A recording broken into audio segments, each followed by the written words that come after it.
This is the Action Movie Guys podcast, bringing you action movie reviews from across the decades, plus box office numbers and insight like never before.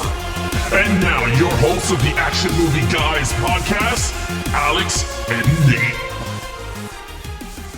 What's up, everyone? Welcome to episode number 254 of the Action Movie Guys podcast. I'm your host, Nate, and it's my co-host, Alex Figueroa. And on this episode, we are starting a brand new category, right? You know, every month we have our franchise and our others. Our others this month, spy movies. So we're doing a big month. Last month, we had like all these sequels, right? All these Blades and all these sequels. Now we're doing all these spy movies. Bonds. And this one from 2001, directed by Tony Scott. So this would have been included in our director spotlight, but we're getting to do it here. Spy Game. Now, question, have you ever seen this film? I never seen this movie. You know, it's crazy. It's sad to say this, but I never even heard of it. Oh, that's okay. Yeah, so like until you say a movie and it's in our schedule, sometimes I've never heard of it. Never even thought they teamed up before. Well, you know what? Yeah. This might come as a surprise. Well, maybe not. I have heard of this movie. I own it. I posted a picture on Instagram. I thought I'd seen it. I'd never seen it. So this was the first time. I was going to say, did your grandma take you to the theater to see Spy Once it started, I was like, I've never seen this. You know what? You know what I thought it was the whole time? That other Robert Redford movie, The Last Castle. Have you ever seen that? Never heard of it. Oh, okay. Well, I have seen that. And for whatever reason, I thought this was that movie. Because I'm like, what is this? This ain't the movie So this is a first time watch for both of us. So very exciting. Now, of course, we enjoy some Tony Scott movies. We watched half of his filmography already. We're going to do more here on the pod. We're going to do the other ones here on the podcast because he got a ton of action movies. That being said, let's give you some scores. Now, this sits at these scores are medium. They're both fresh, but they're not crazy high. 65% critics, so a soft, fresh rating, 75% audience, so a little bit more well-liked. 3 out of 4 people said, I like this movie. What do you think of the scores? I like it. It's kind of the ballpark where I think I personally is going to score this movie, to be honest with you. There you go. All right. So with that being said, we are going to dive right in now. Lead character. Now, really the lead character of this movie is Robert Redford's character. And one thing that is great about him is that his name is my name as well. So he plays a guy named Nathan Muir. No, that's not my name, but just the first name. He is the main guy. Brad Pitt is like a supporting role and part of the storyline. But what did you think? All right, so I was it was a very confusing at first. Then I started to pick it up. I was like, okay. Because Brad Pitt is actually in almost in the entire movie. From the beginning, it starts off with Brad Pitt. Correct. So, and then it picks up right when Robert Redford is his handler. So then it just flips, and then it's a lot of flashbacks. It's got a lot of flashbacks. It's like a split type of lead character. You can score them both. To be honest with you. I gave it a 4. I liked it. Now, it's funny because when you think of spy, you think of two things, right? You think of action-oriented spy movies. This one is not that type of movie. This one is more suspense, thriller, spy movie. Like, that is what you do get some action. I'm not going to say you don't. We're going to get it once we get to that category. But in terms of when you think of these characters, it's not heavy, loosely based like a Jason Bourne or James Bond type thing. This is more Jack Ryan style of the Tom Clancy style of a spy. Thriller. Yeah, suspense thriller. So, with that said, I like Robert Redford. This is the third movie I ever seen with Robert Redford, which was Winter Soldier, Captain America, and then The Sting when we watched it. I think when we did... And The Great Gatsby. Remember that? Oh, The Great Gatsby. This is the fourth movie. This is my fourth movie. Redford.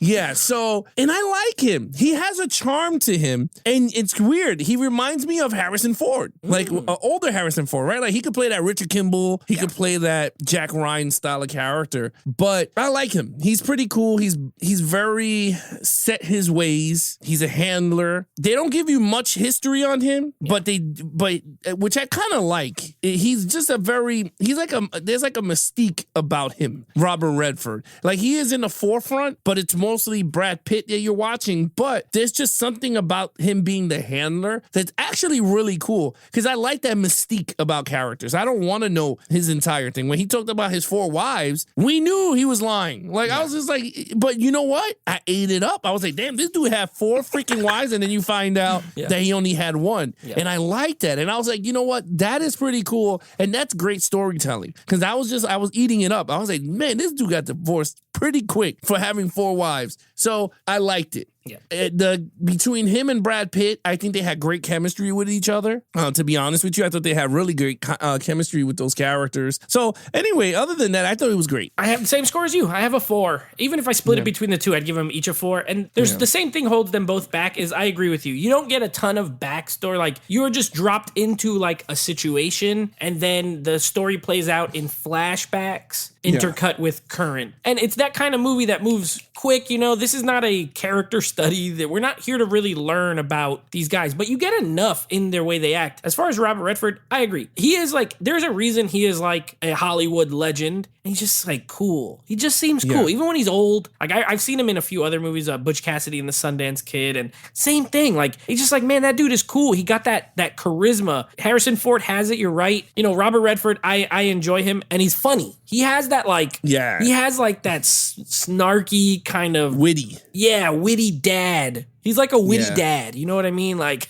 he's kind of older, but he's kind of funny. So I enjoyed him, and he's on his last day at the job. He's about to leave the CIA, and on his last day, his boy, who he doesn't let these people let on as much, but his boy gets captured, and you know, he's kind of doing this thing over here while doing this thing over here with the other hand. So I love that. As far as Pitt goes, I like him. He's the kind of idealist. He gets in as like an idealist, right? He was a soldier, and then he gets recruited into the spy world by Robert Redford's character we see in flashbacks. And he doesn't want, you know, he's like, we can't let these people die. And Robert Redford, that's why I like him, because for what you get in the current time, his younger self, ruthless. He's like, if he dies, he dies. He was like Drago. If he dies, he dies. Yeah, sorry. pretty much. And Brad Pitt's like, we can't let him die. We gotta save him. Robert Redford's like, listen, I saved your life. That guy died. You know, like, what do you want? So I love the contrast. I give him a 4, though. I can't give him a 5 because they're not like you said, I don't even remember. I know his name was Nathan. Tom Bishop, like very basic, and I forgot that his name was Tom. So 4 for me, 4 for you. This is going to be interesting. What? So villain, there's not really one per se. And, you know, and that's the thing about the spy genre. Depending on what story we get, because you have the spy genre where it's the leader, you know, they're going to get whatever, right? Then you have the spy genre where it's mostly told in a way that it's all about the information getting pumped into the crowd, like what we're getting. Yeah. It's pretty much Brad Pitt got captured. So he got captured by the Chinese, I believe it was, right? It was the Chinese. He got captured for Chinese. We can't just rate the Chinese. Like, China. I mean, we could, but it was a 2. But it's faceless. There's no person you can aim it at. Yeah, so like honestly, it's hard to say, but this might be the first ever on the channel because there is no main villain, there is no villain. We might have to give it a 0. I mean, because this is more story. This is, if you really look at it, it's a more story driven. It's more about information from both sides. It's Robert Redford telling his made up stories to try to buy time for this guy to like you said, is like he's trying to do the illusion to get this guy free at the same time while stories are being told. So for me, it might be a 0, dude. Like there's no villain. I tried to follow our baseline. Yeah. I just gave it a 1. I'll just be honest. I gave it a 1 because there's none. And I agree. I feel like 5 should be our minimum. So I gave it a 1. Yeah, I agree. The same, you know. Yeah, let's just give it a 1 because there is no villain. There's not. The closest thing you get to it is, like you said, these faceless, nameless Chinese guys who capture Brad Pitt. And then one of the dudes that Robert Redford is like, he's trying to basically, like the government, the U.S. government, they're kind of like shady because they're wanting to just give up Tom Bishop because they don't want to ruin their trade talks. But even then, it's not like, what are we going to score the whole entire CIA? You know what I mean? Like, it's only a couple of people in there. It's not everybody. So yeah, I feel comfortable that we could both give it a 1 and praise the other stuff where we can. So we'll move on from villain. You're right. This is not Bond. This is not Bourne. This is the other kind of spy movie. Espionage, the thriller. Yeah. All right, what did you give the action? Okay, so I'm a little torn. This movie does not have that much action at all. And what throws you off is the sequence in the beginning with Brad Pitt. Like when he's going in and you go, wow, he's going to infiltrate. Oh, this is the type. Then I was getting amped because I was like, oh, this is the type of movie we're getting into. Then all of a sudden it just went to Yapville. So I was like, okay. So he gets captured. So I was just like, it is what it is. But there was some good action scenes from what we got. So I give it a 4. I thought it was great. It gave me entertaining. It's not full-fledged action. I don't want people to be like, there's not that much gun shootouts or nothing. It's just spy action, like them doing their disguising and being, just trying to infiltrate places. Like, so I consider that action. So I gave it a 4 because it was entertaining and it actually worked. So with the story, so I gave it a 4. Yeah, so you do get that little beginning scene. There's a little bit of action there, and then you have later in the movie, there's in some of the flashbacks, there's a little bit of The action. drive scene. Yeah, especially the one with the explosion when he's trying to get that doctor into that building to do the thing, and that truck comes like real. barreling in. Yeah, that was awesome. And it explodes. But here's where I'm gonna say Tony Scott's direction makes talking action almost. So this is something that started with Enemy of the State, which I think was like 98, 99. And then this movie and everything on. These are the movies that when I think of Tony Scott, this visual style is what I think of. Camera spinning. When they're on the rooftop and the camera's spinning and it zooms out and then it's spinning more, kinetic, moving all the time, cuts, quick cuts, but not the kind that are like annoying. It's more like the camera, like he's getting to a lot of different angles and show. And this is a Tony Scott movie. His direction makes the whole thing feel like action, even when it's not action. You're right, and it's like you forgot the other movie that he does this to is Crimson Tide in the damn boat. Was it Submarine? Yeah, with Denzel and Gene Hackman. Yeah, that one is so much intense, and it's in a small ass dialogue. submarine. Yeah, and you're right, and you see the cameras cutting all over the place, and you feel the action. Man on Fire, dude. He's talking in Man on Fire, which we already covered. But like when he's talking to the guy in the car, it's just cutting between the two of them. But the way the camera's shaking and the film looks it's like action. So I agree with you. I actually gave it a 4 on the strength of his directing style being almost action in itself. And if you don't know, like if you're listening and you're not sure, like watch these movies, the Tony Scott movies, especially from like 2000 on, and they all have that same flavor. And I love it. I love his directing style. It's very unique to him. Other people it almost looks like music videos style of like editing, but not like Michael Bay, but like cooler to me. So I also gave it a 4, but this is not a ton of action. But the action that's there is really good. It is really good. It's suspenseful. It's kind of scary. It hits hard. But yeah, I gave it a 4 too. Okay, storyline. Oh, I gotta say, this is the strength of the movie is the storyline. And I think what catapults, because to be honest with you, I think if it was other two actors that were not good, it would not have been a good movie. And I think Tony Scott directing, I think you're right. I think him and Robert Redford and Brad Pitt is what made this movie. In terms of that, we're not talking about that. We're talking about storyline. Yeah. Storyline is a 5. Ooh. I think it has no loophole. There's no plot holes. There's no nothing. It was just a straight, enjoyable spy movie. And I like movies like this. Not much action. There is some action, but it makes you think. And then it makes you go, holy crap, because it's so suspense. You're like, oh my God, he's going to get caught. They're going to arrest him in the CIA on his last day. But he doesn't. And I love it. I was like, yo, this is cool. And it got me off guard, man. This dude was so smart on how he got this dude out of the place. Yeah. And he knew he's going to get arrested. I mean, he knew he's going to get in trouble because he started to drink. Like I'm so mad that this dude wiped out his retirement to get this guy out of the situation that he told them not to do in the flashback because he said he's not going to get him out, but he got him out because he knew he was the same type of person, I bet, as an agent. Deep down inside, he was good. He was just like, he's like my son. Yeah. And they were together for a long time. We saw movies like that the handler and the guy become so tight. And then, so I was like, you know what? But I loved it. When my favorite scene, I'll let you go, is when the guy goes, that $282,000, where did you get that from? And he goes, I didn't want to say it, but I used your guy's satellite so I could get my property. And he showed like the 2008. And I was like, yo, that is so fucking genius shit. Because the guy looks so like, damn, like he knew he was done. And I love the last scene of him when he went like that to the guy in the gate and he just peeled it off with the Porsche. And the movie just ended while he was getting saved. And the part where like Brad Pitt, where he's like, what's the name of the operation? He's like, Dinner Out or whatever it's called. And he knew it was him. He's like, oh, I know this guy. Dinner Out. Yeah. And I think that's just something that he told them during the movie. Yeah. Diner Out, I think it was. It was Dinner Out. No, Dinner Out. Yeah. Yeah, Dinner Out. Yeah. I thought it was, I gave it a 5. I thought it was a perfect movie. All right. I'm a little lower than you. Very little. 4. I gave it a 4. And the only reason I gave it a 4 is I feel like the flashbacks. Okay, I don't love the first, like the middle one. The one where they're like in Europe and it's like nighttime, he's driving the guy. And the first one where Brad Pitt, where he has to drop the guy off and then they come and kill him. They don't show him die, but remember? And then they talk on the rooftop and Robert Redford's the one like, that he throws him out of the car? Yeah, Just get out? the car. Yeah. Like some of the buildup I wasn't crazy with. I love the other one where the second one where he meets the girl and then the doctor, that whole thing. I was way more into that one. But it's the one thing that bugs me about this movie is like, why is it always... It's like he did all this stuff because of this freaking lady. He meets this lady, and of course, he just gotta go get her out of the Chinese prison and all this stuff. And I was like, I didn't love the motivation, but either way, I thought the story was great. I do like the way it's told. I like the intercutting. It took me a second to get used to because, again, I thought this was a different movie. So I was like, wait a second, what is going on? And then once I was like, also I thought it was hilarious that Robert Redford looks the same in the flashbacks when he's like 16 years earlier and he looks still old. But Brad Pitt actually looks younger because of the hair and stuff. Like they were able to make him look younger. But Robert Redford looked 60 the whole time.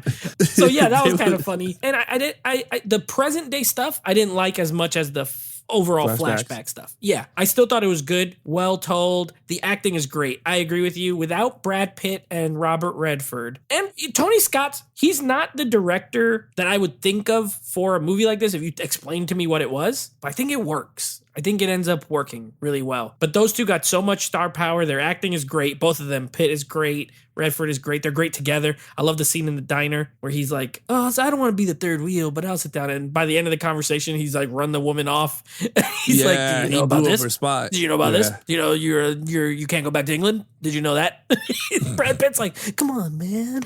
Man. I love her. Come on, man. So I thought that was pretty good. But I gave it a 4. I thought it was a very good story. Very intriguing. Again, never bored. But again, in classic spy movie, a little confused a couple of times. I was like, what is Gap? Who stole who kidnapped who, why? And then you get it by the end though. You do get it by the end. And I do love the end. Like I love the ultimate Robert Redford, how he got him out, the way he got him out, the way he did it right under their noses, and he paid for it himself. He did the honorable thing. So that's always nice. All right, what'd you give it overall? Overall, I gave it a 4. I think it's a great film. And, it's funny. I watched it digitally. I paid $4 to rent. I wouldn't mind getting it on 4K. It's a replay movie. Like, it's a watchable movie. I would pick it up. You know what? A lot of Tony Scott's movies, I mean, we did the first half of his filmography. A lot of them I would own. Like on 4K. Except Days of Thunder. I hated that movie. But other than that, fair enough. I enjoyed almost all his action. Like he had an eye for action. Like a straight eye for action. And I could see like if he never I don't know if he died during the Bournes, but I could see him doing a Bourne movie. I think he would have been a great guy for Jason Bourne it shows you that he is very multi-talented in what genre of movies. With his eye, because he did a racing with the car race, regardless of if it was good or bad. He still shot it very well. He did the Top Gun, which was totally different with the air shots, which looked amazing. Then he did this type of movie, which is straight spy. Then he did the Crimson Tide. He did very suspense. This one, the movie before this one, he did was Enemy of the State, and that's like kind of a good back to back because they're kind of like in the same world. The espionage. That's a double. That's like a double Blu-ray that you get. That's a good double pack right there. That's what I'm saying. That's a very double pack. But yeah, I think overall, very solid film. But yeah, 4. Yeah, I gave it a 4. I thought it was awesome. For a movie I thought I have seen and I haven't, I always enjoy it. I do own already all but 2, I think, of Tony Scott's movies. Like, I don't have The Hunger. I don't own that one. Man. And actually, I think that might be the only one I don't own. So, I own them all on Blu-ray because the only one that's on 4K that I know of is True Romance and then Days of Thunder, which... and Top Gun. Yeah. Okay, so 3. I have Top Gun, I have Days of Thunder in Blu-ray, and everything else on Blu-ray. The second, something like Man of Fire or any of that gets a 4K, I'm buying it. I love his movies. I love his style. I love anything with him and Denzel. Great. Gene Hackman was in a few of his movies as well. Crimson Tide, Enemy of the State, Brad Pitt, True Romance, this. So like, I just think he was great. It's unfortunate what happened with him because I still feel like even if, which I think it might be on our schedule at some point. If not, we'll do a Tony Scott month. But even his last movie, Unstoppable, like he was a vital filmmaker still. He was still on top of his game. He was still doing these action movies. This movie, although not a pure action movie, it is an action movie. Ultimately, because of the way he shoots, the way he edits, his style, it infuses it with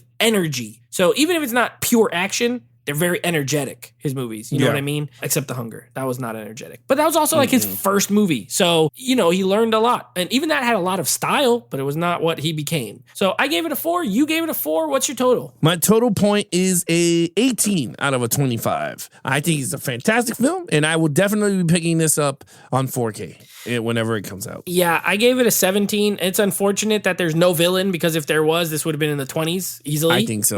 You know what I mean? Even if it was a okay villain with a 3, it would have been a 20. So for me. So yeah, 17 for me, 18 for you. But again, slightly misleading because of the villain category, but you know, we got to stick with our ratings. So that being said, next week, we got a couple of new movies. We got From Russia with Love is our next Bond movie. And our next spy movie is actually going to be a Marvel film, something that we reviewed, I think, when it came out. Back in COVID times, but we're going to do it in the action movie guy style, which we have not done. And that's going to be Black Widow starring Scarlett Johansson. I have not seen this since when it came out. When it came out on, was it the IMAX? Yeah, the IMAX enhanced. I saw it. So I saw it twice. I have not, so I'm wondering how this this is going to go, because I remember kind of liking it at the time, but I feel like as time passed, Phase 4 really just didn't work for me, and so I'm wondering what's going to happen here. So looking forward to rewatching it, though, of course. So those are going to be our next 2 movies, From Russia with Love and Black Widow. A couple of Russian movies, right? We got a bunch of Russia stuff here.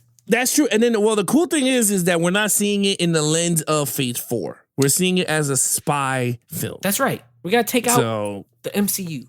Yeah, you got to take out the MCU. We're seeing it as a Black Widow spy movie. How does that work? We'll still talk about how it referenced, within Marvel Comics, but we're not going to rate it within the, is it Endgame and this and the other one. The we'll do Civil standalone. War and Standalone. Yeah. No, I agree. All right, with that said, guys want to follow us on our social media accounts, please follow Nate over on Instagram at Netflix Reviews. Check out the podcast with him and his friends called Netflix Movie Reviews. Anything action movie, guys, head over to youtube.com/Geeks and Flicks for the video version of the podcast, or head over to Instagram at Action Movie Guys Podcast. Other than that, he is your host, Nate from Netflix Reviews. I'm his co-host, Alex Figueroa. Be awesome to each other and geek out.